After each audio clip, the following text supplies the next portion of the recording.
राम,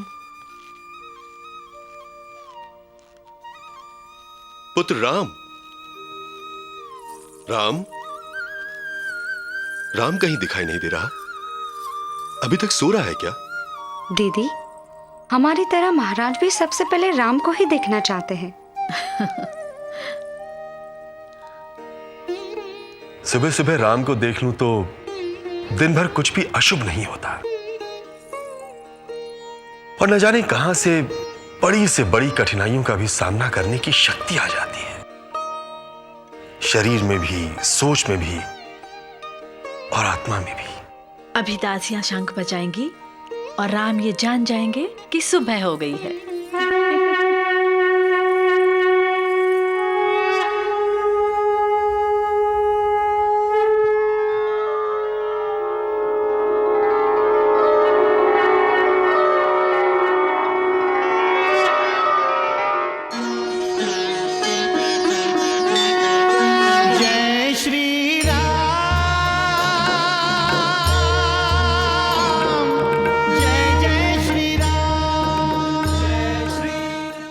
राम अपने भाइयों को अच्छी अच्छी बातें बताते हैं और वो तीनों उसकी हर बात मानते हैं। देखिएगा, अभी चारों उठकर सबसे पहले सूर्य वंदना करेंगे।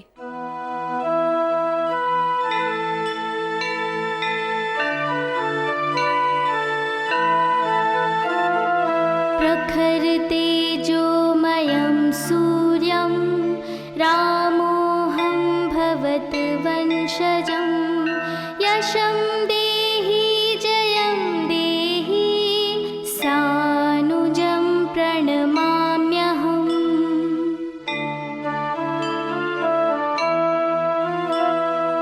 आदिदेव नमस्तुभ्यं प्रसीद मम भास्करं दिवाकर नमस्तुभ्यं प्रभाकर नमोस्तुते।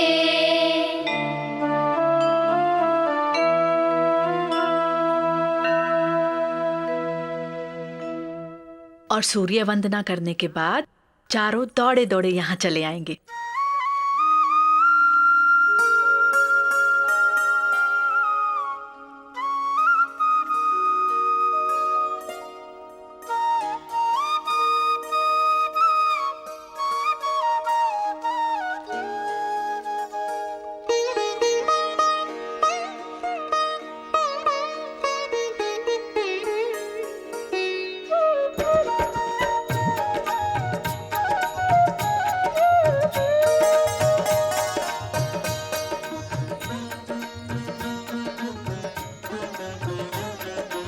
प्रणाम पिताश्री। आयुष्मान भव।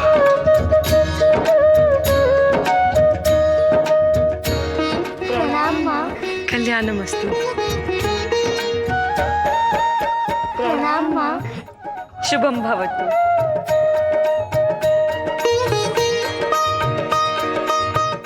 तुम चारों हमारे पंच प्राण हो, हमारी प्रेरणा हो, हमारा जीवन हो।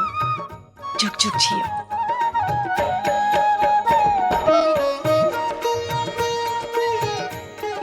राम, ईश्वर के दर्शन किए तुम सबने? पिताश्री, राम भैया कहते हैं कि माता पिता ही भगवान होते हैं।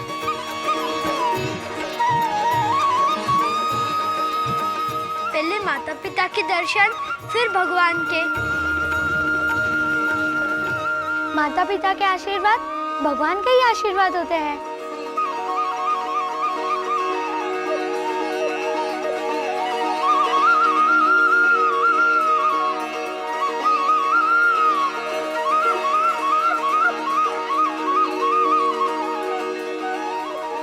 हमें आज्ञा दीजिए पिताश्री। पर तुम सब जा कहाँ रहे हो? खेलने। जाओ पुत्र, जाओ।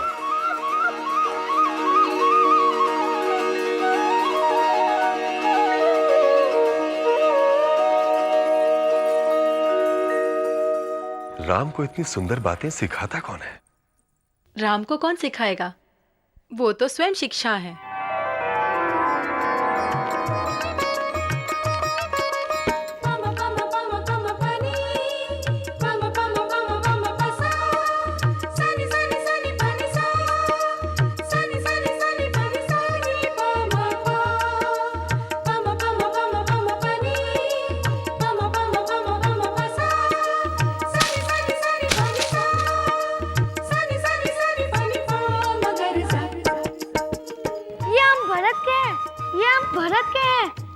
शत्रुघ्न, ये आम राम भैया के हैं। कैसे?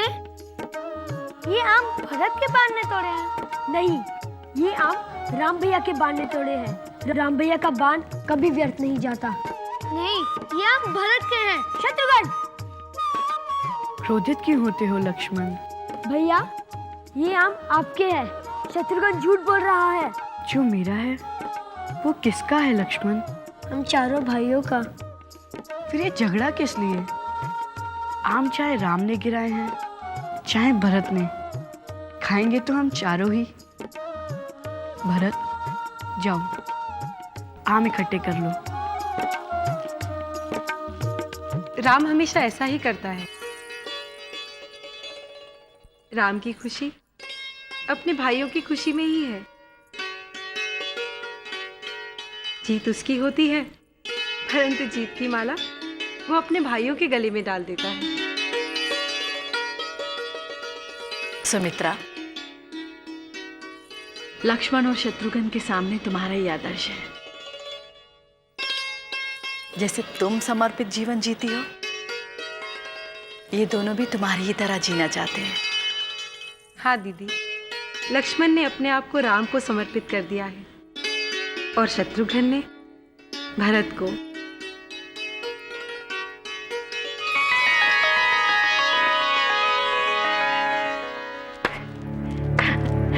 भरत बेटा, आ गए तुम?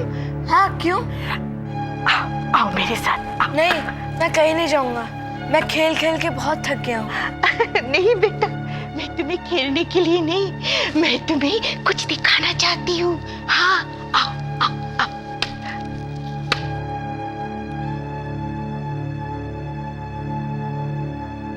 ये तो अयोध्या की राजसभा का भवन है। तुम तो बहुत कुछ जानते हो। तब तो तुम ये भी जानते होगे कि यहीं बैठकर महाराज दशरथ अपने अमात्यों, अपने उच्चाधिकारियों और विद्वानों से विचार विमर्श कर अयोध्या पर राज करते हैं। हाँ, मैं जानता हूँ। ये बताने के लिए तुम मुझे यहाँ लाई हो।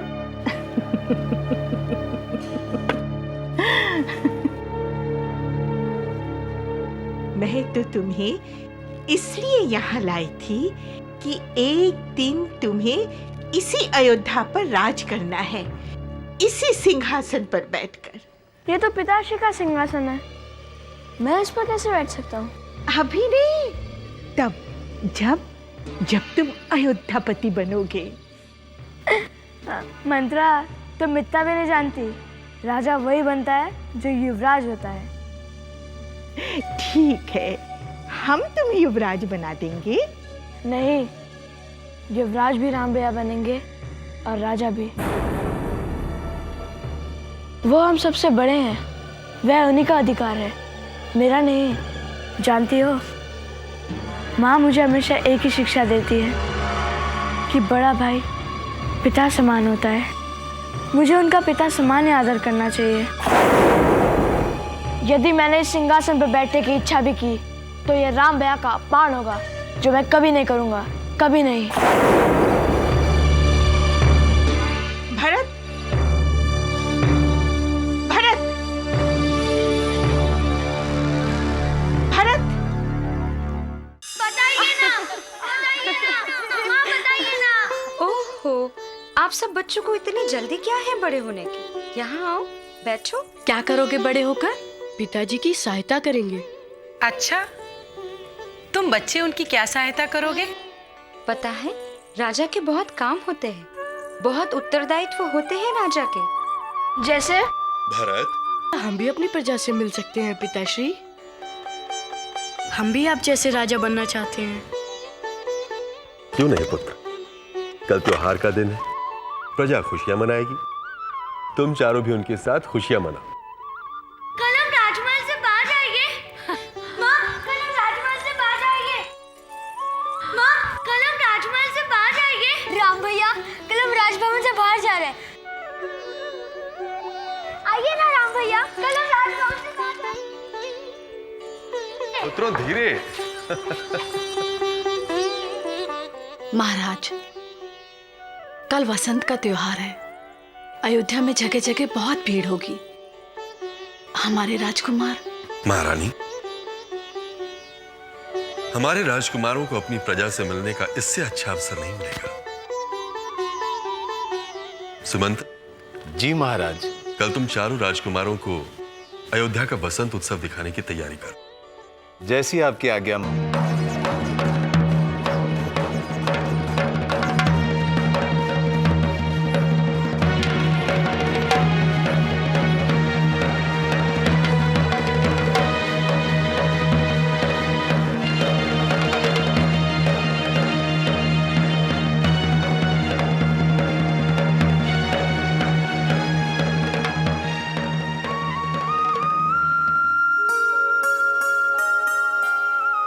माता,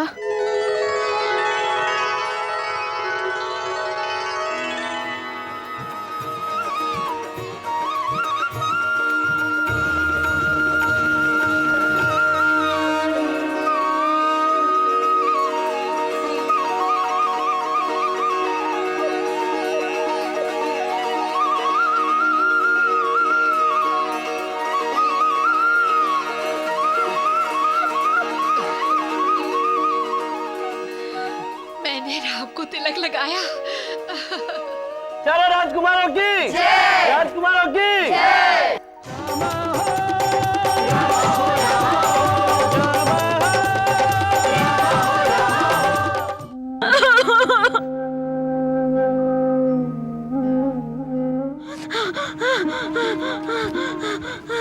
क्या हुआ? सारी अयोध्या खुश है, तुम क्यों रो रहे हो? मेरे दादाजी। क्या हुआ तुम्हारे दादाजी को?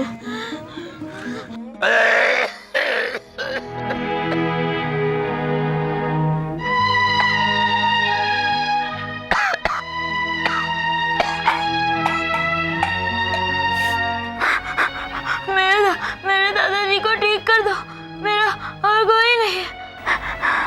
रो मत।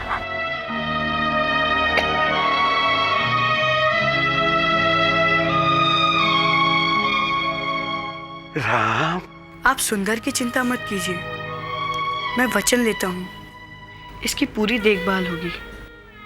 इसे कभी भी किसी वस्तु की कमी नहीं होगी। लेकिन विश्वास कीजिए, राम का वचन कभी झूठा नहीं होता। दादाजी,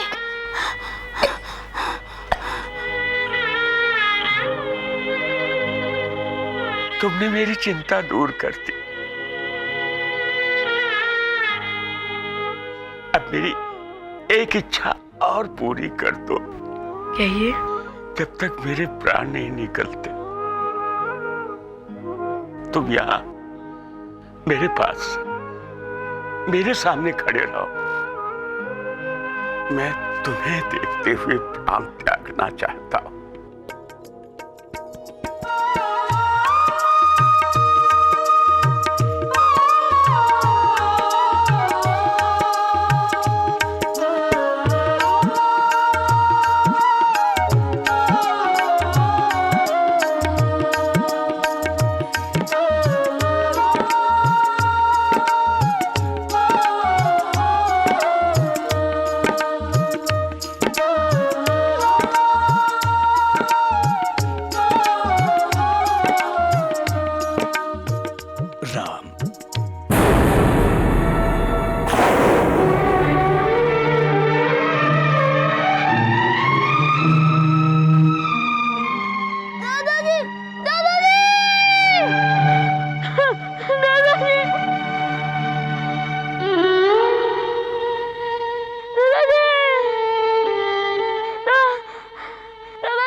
राजकुमार राम, मुझे प्रसन्नता है आपने वही किया जो एक राजा का धर्म है। सुंदर बेटे, आज से आप अयोध्या की धरोहर हो। आपकी देखभाल हम करेंगे। सिपाहियों, इनका दाह संस्कार विधि पूर्वक किया जाए। आइए।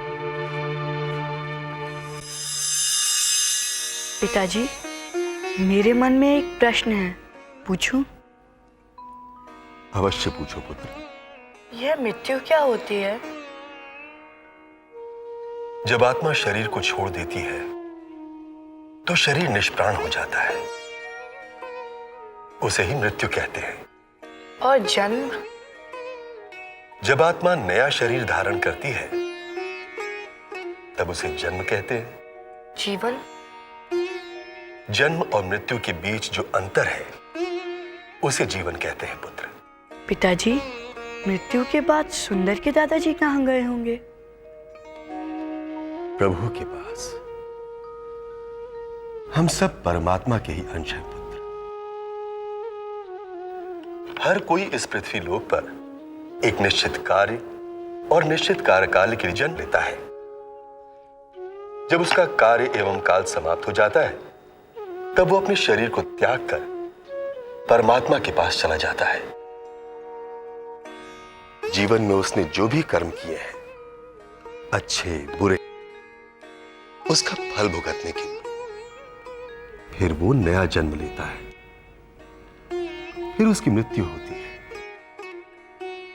फिर से जन्म, फिर से मृत्यु, और ये चक्र तब तक चलता रहता है जब तक उसे मुक्ति नहीं मिलती। सुंदर कितना रोया पिताजी। अपनों से बिछड़ने का बहुत दुख होता है ना? राम, इस पृथ्वी लोक पर हर वस्तु नाशवान है। यहां सूर्य उदय भी है और सूर्य अस्त भी। उसी प्रकार यहां जीवन भी है और मृत्यु भी। सारांश यह है पुत्र कि हर वस्तु विनाशी है। यदि कुछ अविनाशी है तो वो है परमात्मा, केवल परमात्मा। और एक न एक दिन तो मेरी मृत्यु भी होगी। पिताजी। राम, हम रघुवंशी हैं पुत्र, और रघुवंशी मृत्यु से नहीं डरते। वो तो मृत्यु को अपने तरकश में रखते हैं।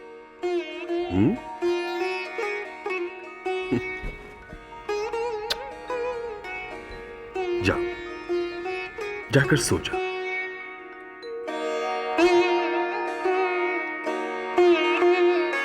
आयुष्मान भव।